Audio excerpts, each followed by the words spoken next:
এই ধর্ম পেতে হলে তোমাকে যেতে হবে মরুভূমির দেশে, এই ধর্ম পেতে হলে তোমাকে যেতে হবে খেজুর বৃক্ষের দেশে, বুঝতে পারছেন?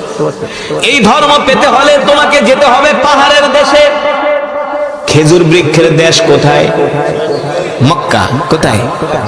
খেজুর বৃক্ষের দেশ মক্কা। মরুভূমির দেশ জোরে বলেন, পাহাড়ের দেশ মক্কা। এ সালমান, যদি তুমি সত্য ধর্ম পেতে চাও তাহলে তুমি রোম পারস্য ছেড়ে মক্কায় চলে যাও। আমাদের ধর্মীয় গ্রন্থ ইনজিলের মধ্যে আসছে সে জামানার একজন নবীর আবির্ভাব হবে যার নাম হবে মুহাম্মদ ইবনে আব্দুল্লাহ, যার কথা কোরআনে আছে, আমাদের ধর্মীয় কিতাবে আছে। মা কানা মুহাম্মাদুন আবা আহাদিম মির রিজালিকুম ওয়ালাকিন রাসূলুল্লাহি ওয়া খাতামান নাবিয়্যিন। মুহাম্মদ ইবনে আব্দুল্লাহ, মুহাম্মদ সাল্লাল্লাহু আলাইহি সাল্লাম হলো শেষ পয়গম্বর, শেষ নবী। তারপরে আর কোন নবী আসবে না, একমাত্র এই নবী আসা বাকি আছে, তারপরে আর কোন নবী আসবে না।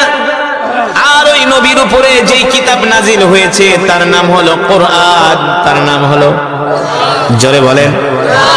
আর তিনি যেই ধর্মের নবী হলো সেই নবীর নাম, সেই ধর্মের নাম হলো ইন্নাদ-দীনা ইনদাল্লাহিল ইসলাম।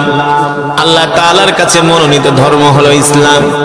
সালমান, যদি পারো তুমি মক্কায় চলে যাও, সেখানে যাইয়া তুমি নবীর সন্ধান করে নাও। যদি শেষ নবীকে পেয়ে যাও, দেরি করবা না, সেই নবীর হাতে হাত রেখে সাথে সাথে কালেমা পড়ে মুসলমান হয়ে যাবে। তবে সালমান, শোনো শোনো, শেষ জামানায় নিজেকে অনেকেই নবী দাবি করবে, নিজেকে শেষ জামানায় অনেকেই